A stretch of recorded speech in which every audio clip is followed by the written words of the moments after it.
So today I'm going to be changing the oil on my Ferris IS600Z mower. Now my mower has the Kawasaki FS 691V, and we're just going to do a quick oil change on it, maybe check the air filter, and call it good for the day.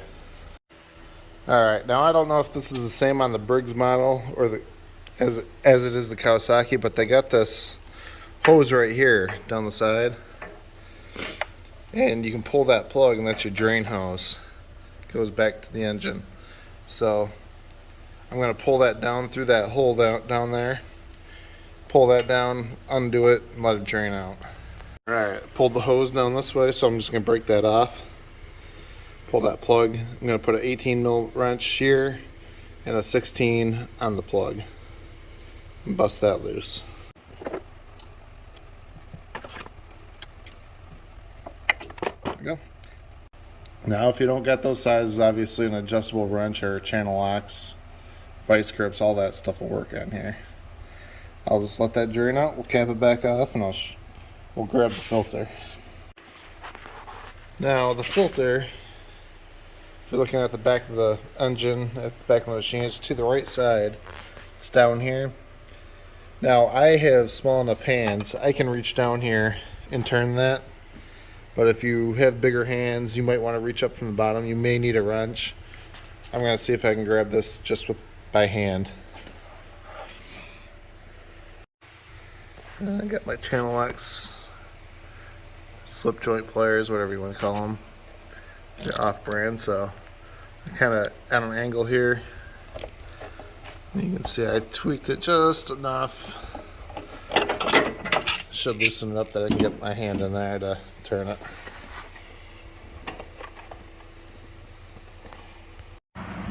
Alright, and you can see I got it spinning. Make sure your drain pan's underneath it. Catch the oil out of it. Well, I'm going to let that drain down a little bit, then I'll pull the whole filter out. Put my hand down here. It just popped off. Move those cables out of the way. And you can pull the filter right through there. Alright, that's done draining, so I'm going to take the plug, wipe that off, and then we're just going to put this back in here. Pick it up. So the other day when I was working on here, I grabbed the wrong filter. I had a Kawasaki filter, but it was the wrong size. So I found this Briggs & Stratton, and this cross-reference to the Kawasaki, and it matched up pretty close. I don't have the Kawasaki one anymore. It was kind of a mess, so I got rid of it. But anyway, this is what I'm going to use, so it should fit on here just fine. So I put some oil around the on the seal. So we're just going to tuck it back under here. Okay, and there we go. I got it spinning on there. And I'm only going to do this hand tight. I'll grab a rag. Now I didn't put any oil inside the filter because I knew when I threw it in here it's going to leak out everywhere. I didn't want to make a mess, so now I'll grab a rag and tighten that up. The rag's just so I can get a little bit better grip on it.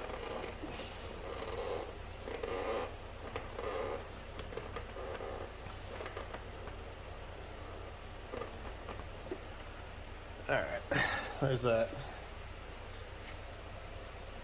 Okay, so now we're going to fill this up.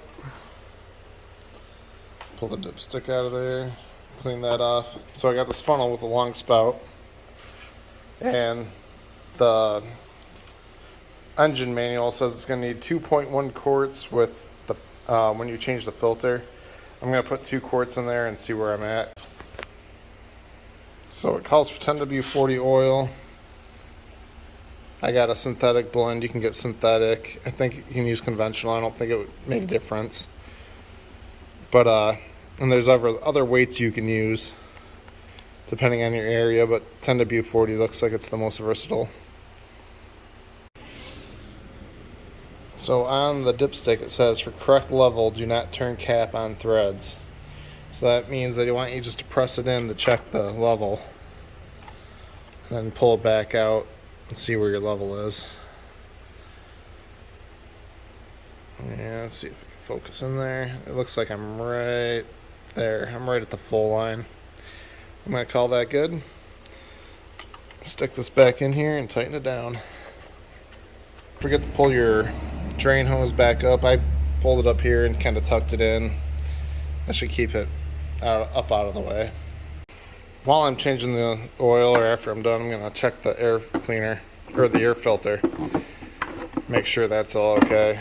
Oh man, look at that thing. So let me get that apart, and we'll clean that thing off for sure. I don't got a new one to put on, so I'll just blow it out with the air compressor. So this has a thumb screw here on the hose clamp.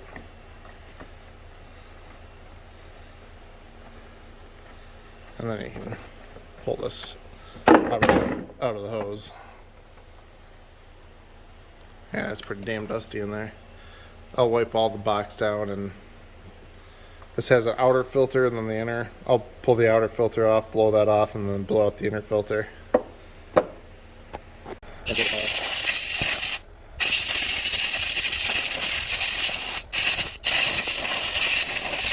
And that is much improved over what it was. I'll grab the main filter and blow that out too. So here is the air filter. I'm just going to tap this on the ground.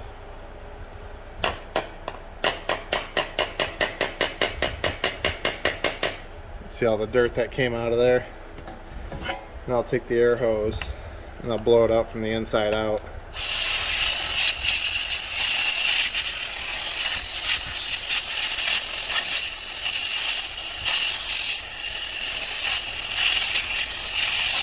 And that'll be good till I get a new one.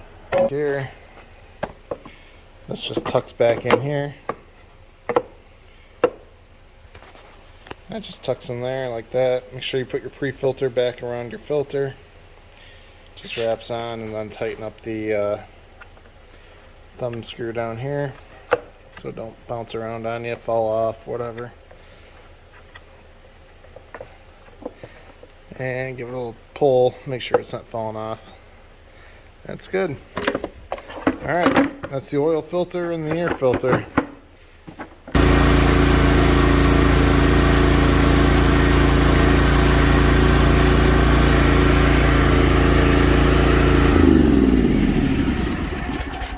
Alright, so I let that run for a few minutes. I just want to reach down here and double check. Make sure it's dry.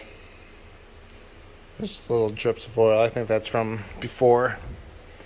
Yeah, that's from before. That's the that's coming off the bottom. So it looks good. I'm gonna go get cutting.